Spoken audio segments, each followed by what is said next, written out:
जी अस्सलाम वालेकुम। May I request to kindly make me co-host so that I can share the screen? Yeah, sure.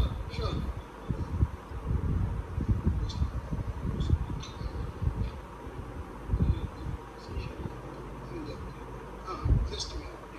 I will do that. Just share the screen. Yeah.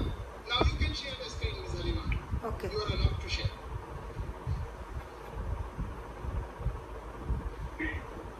Dr. Halima. बिस्मिल्लाहिर्रहमानिर्रहीम। ख़वातीनो हज़रात, अस्सलामु अलैकुम वरहमतुल्लाहि वबरकातुहू। सबसे पहले तो मैं आप सभी का तहे दिल से शुक्रिया अदा करती हूँ कि आज के इस अहम दिन में, जबकि हम सर सैयद अहमद खान जैसी शख्सियत की यौम पैदाइश मना रहे हैं, मुझ नाचीज़ को दावत दी गई है कि मैं तालीम के मौजू पर इजहार ख्याल करूँ। तो मैंने दीनी और असरी तालीम की ज़रूरत का एक ज़िमनी पहलू यानी कि एजुकेशन फॉर सक्सेस, तालीम कामयाबी के लिए हासिल की जाए, मैंने ये मौजू अपने लिए मुंतखब किया है और उम्मीद है कि अगले चंद मिनटों में जो बातें मैं आपके सामने पेश करूंगी, अगर आपको वो पसंद आए तो आप उसे ज़रूर कबूल कीजिए और अगर ना पसंद आए तो आप मुझे वापस कर दीजिए। मैं आपका बेशकीमत तोहफा समझ के उसे अपने पास रख लूँगी। तो मैं अपनी बात का आगाज़ करती हूँ। नहमदुहु व नसल्ली अला रसूलिहिल करीम व अला आलिहि व अस्हाबिही अजमईन, अम्मा बाद। ख़वातीनो हज़रात, हम सब ये जानते हैं कि अगर हम मुसलमान हैं तो जो ईमान का कॉन्सेप्ट है, जो ईमान का तस्वुर है, वो हमारे सामने एक हदीस कुदसी के ज़रिए आया, जिसमें कि जिब्राइल अलैहिस्सलाम हुज़ूर अकरम सल्लल्लाहु अलैहि वसल्लम के पास आए और उन्होंने आप सल्लल्लाहु अलैहि वसल्लम से चंद सवालात किए और उन सवालात के जवाबात की रोशनी में हम सब बखूबी ये जान जाते हैं कि अगर हम मुसलमान हैं तो वो क्या बुनियादी चीज़ें हैं जो हमारे लिए ज़रूरी हैं।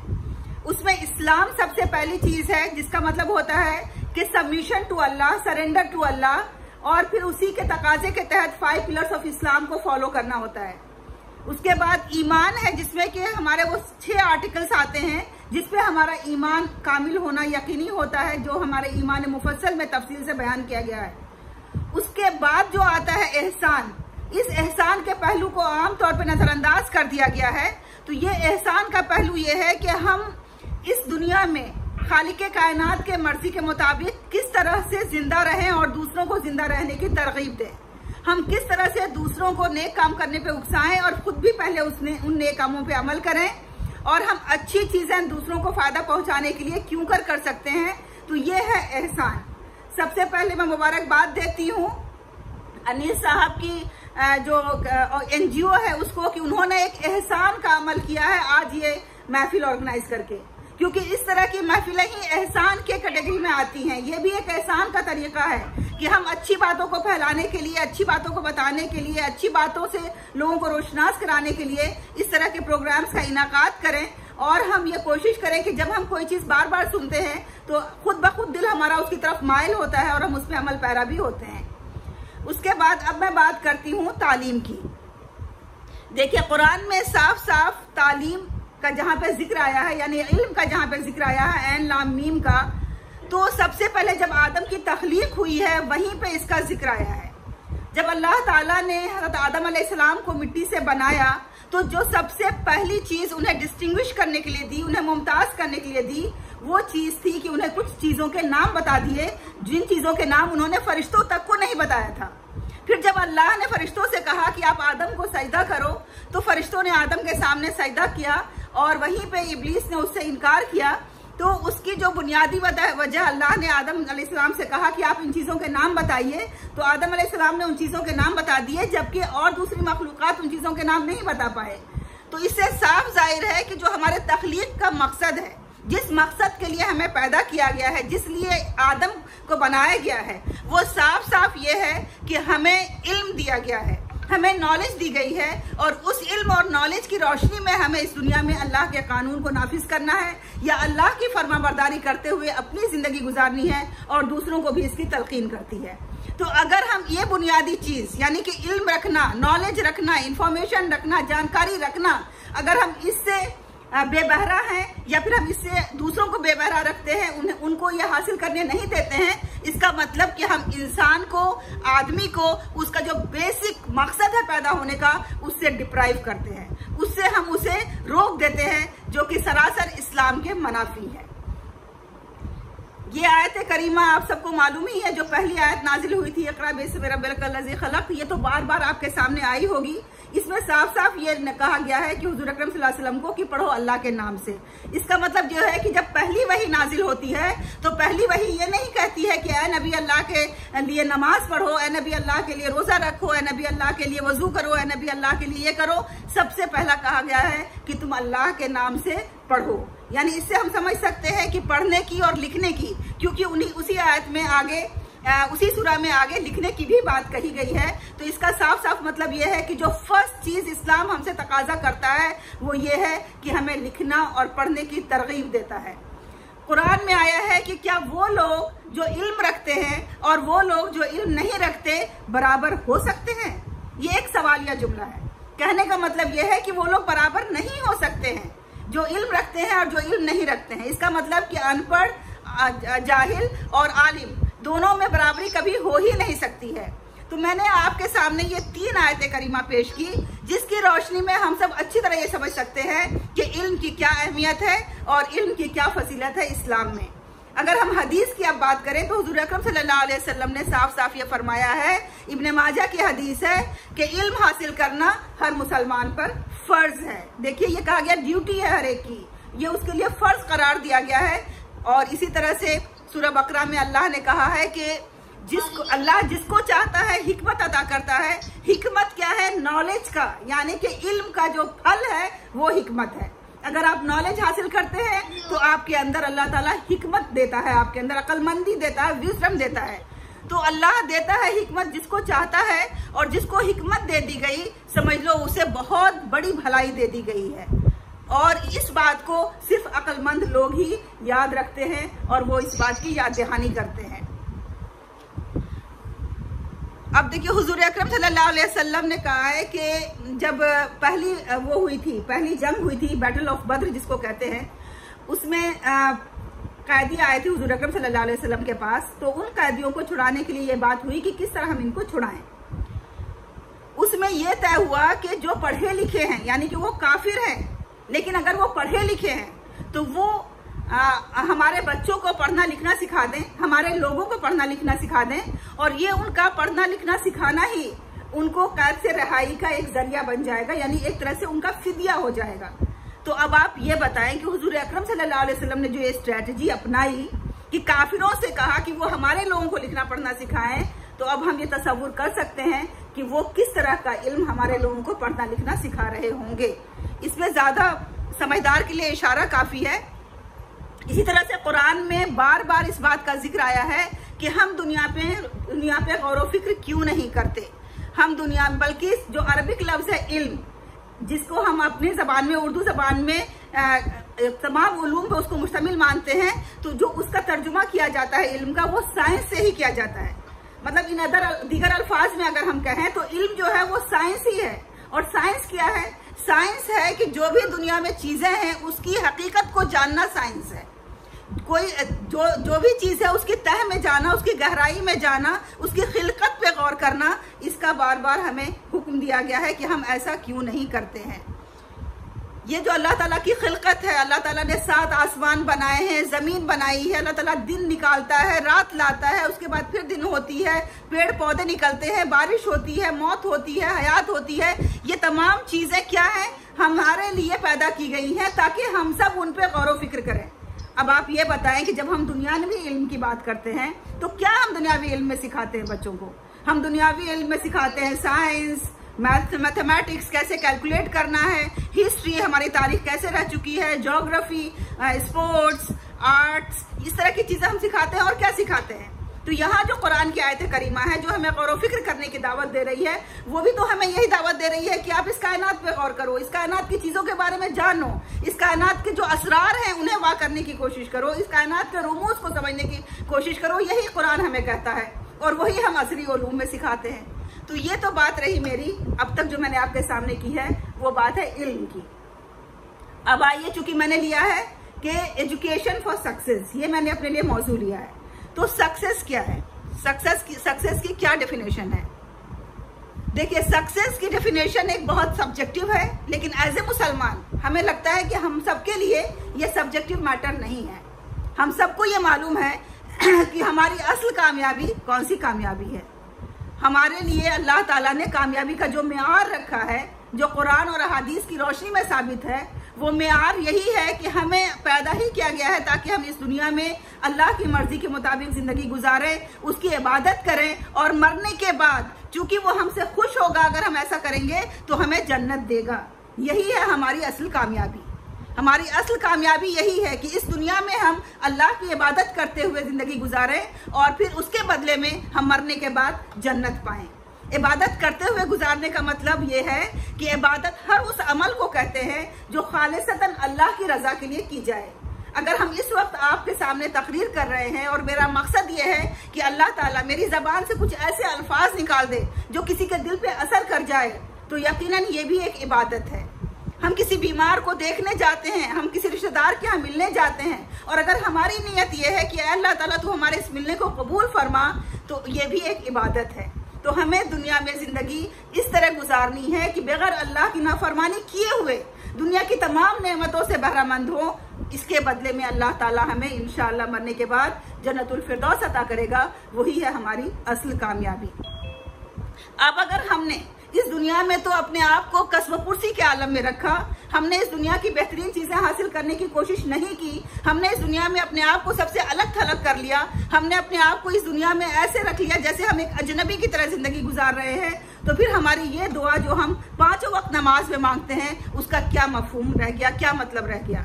रब्बना आतिना फिद दुनिया हसनतम व फिल आखिरति हसनतम व क़िना अज़ाबन्नार।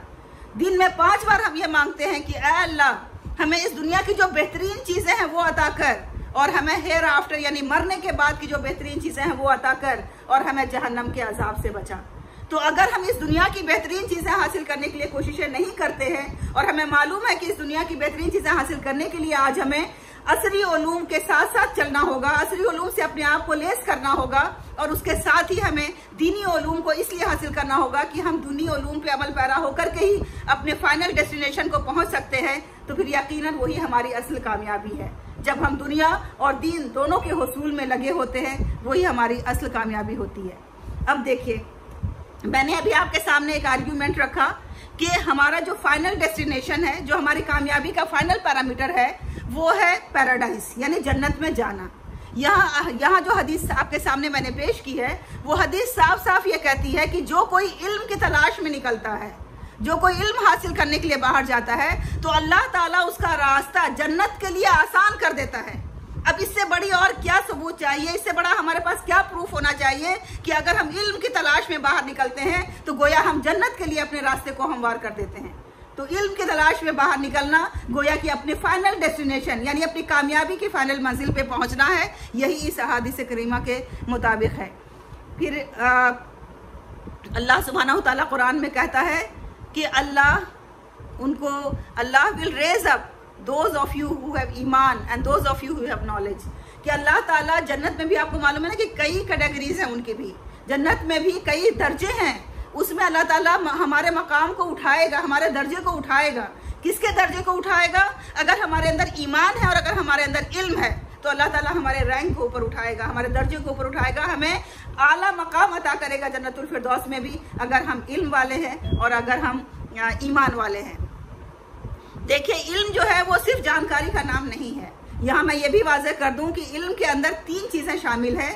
जो हम एजुकेशन की बात करते हैं तो वही 3 चीज़ें यहाँ भी आती हैं। उसमें तरबियत शामिल है, उसमें तादीब शामिल है और उसमें तालीम शामिल है। यानी पहले तो आप इंफॉर्मेशन, जानकारी हासिल करें, उसके बाद यह है कि कैरेक्टर बिल्डिंग करें उसके हिसाब से, और फिर उसके बाद यह है कि हम जो हमारे एथिक्स हैं, जो हमारे इस्लामिक वैल्यूज़ हैं, उन वैल्यूज़ को नर्चर करें।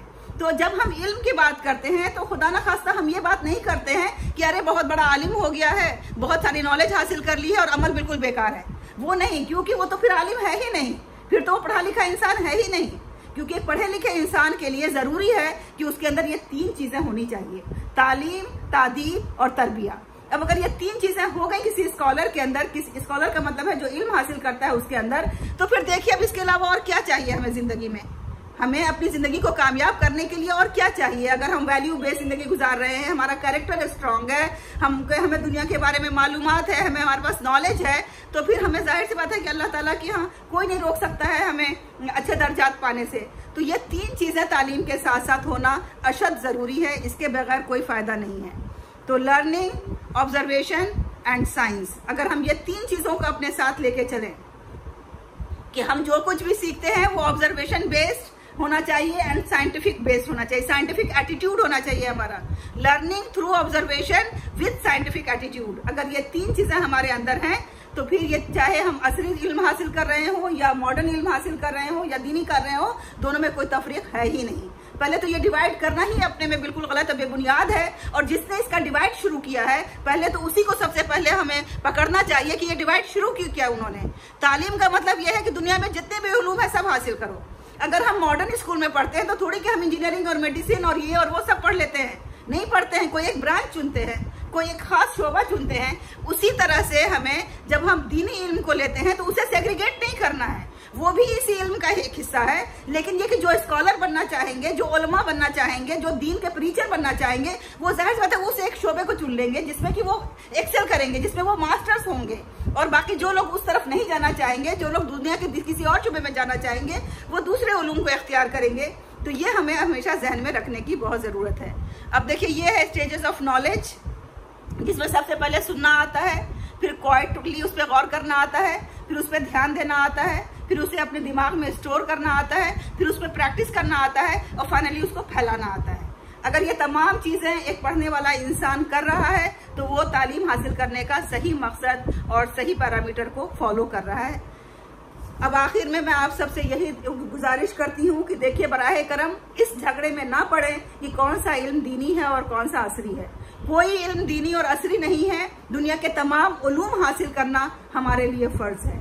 जिस शोबे में हमारी दिलचस्पी है, जिस शोबे में हमारा रुझान है, जिस शोबे में हम आगे बढ़ना चाहते हैं, उस शोबे को हम इख्तियार करें। लेकिन जब हमें अपने दीन का शऊर ही नहीं होगा तो जाहिर सी बात है हम जिंदगी अपने दीन के हिसाब से नहीं गुजार सकते हैं। इसलिए अपनी जिंदगी को दीन के हिसाब से गुजारने के लिए, अपनी जिंदगी को इस्लामिक वैल्यू से आरास्ता करने के लिए, अपने शरीयत का इल्म हासिल कर, शरीयत को मालूम करने के लिए हमें दीनी इल्म हासिल करना दुनियावी इल्म के साथ साथ अशद जरूरी है। और ये कोई मुश्किल काम नहीं है, हम बहुत आसानी से बैलेंस कर सकते हैं। जैसे कि मैंने मदरसे में इल्म हासिल किया है और उसके बाद फिर मैं मॉडर्न एजुकेशन में आई हूँ, तो मुझे कहीं भी किसी भी लम्हे कोई परेशानी नहीं हुई है, सिवाय एक परेशानी के जो मैं बता देती हूँ ताकि आइंदा भी जो लोग मदरसे में इल्म हासिल करने जाएं या जो मदारिस के मुंतजमीन यहाँ पे है वो भी बगौर सुन लें कि वो परेशानी क्या हुई मुझे जिंदगी में, मेरे 28 साल करियर में, कि जहां कहीं भी मैं गई और जब डिग्रियों का सवाल आया और जब उन्होंने हमारी सर्टिफिकेट्स को चेक किए तो हमेशा 10th और 12th के सर्टिफिकेट्स को उन्होंने नकार दिया।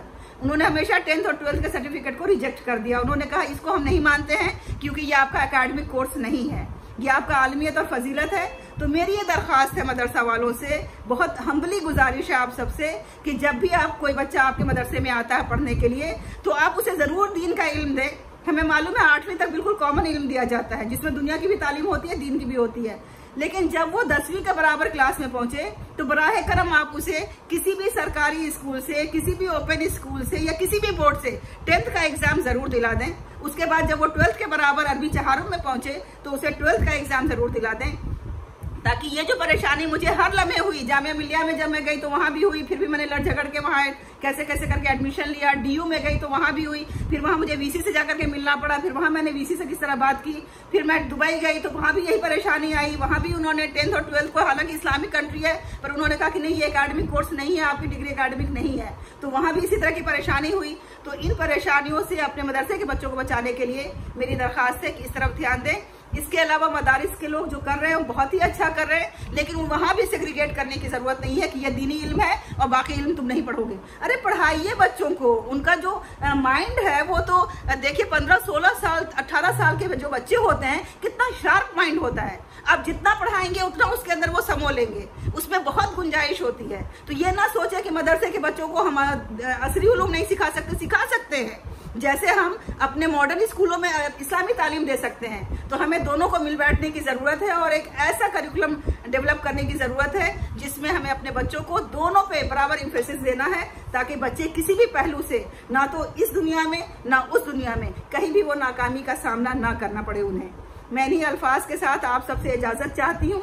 अगर आपकी कोई क्वेरीज है, कोई क्वेश्चंस हैं, तो मैंने अपना ईमेल आईडी और यहाँ पे अपना व्हाट्सएप नंबर दे दिया है, आप मुझसे कांटेक्ट कर सकते हैं।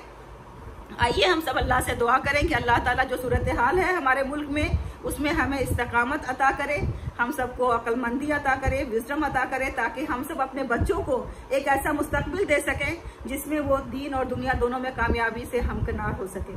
इन्हीं अल्फाज के साथ मैं इजाज़त चाहती हूँ। व आखिरु दावाना अल्हम्दुलिल्लाह रब्बिल आलमीन। जज़ाकल्लाह खैर डॉक्टर हलीमा सादिया साहिबा, आपने बहुत अच्छी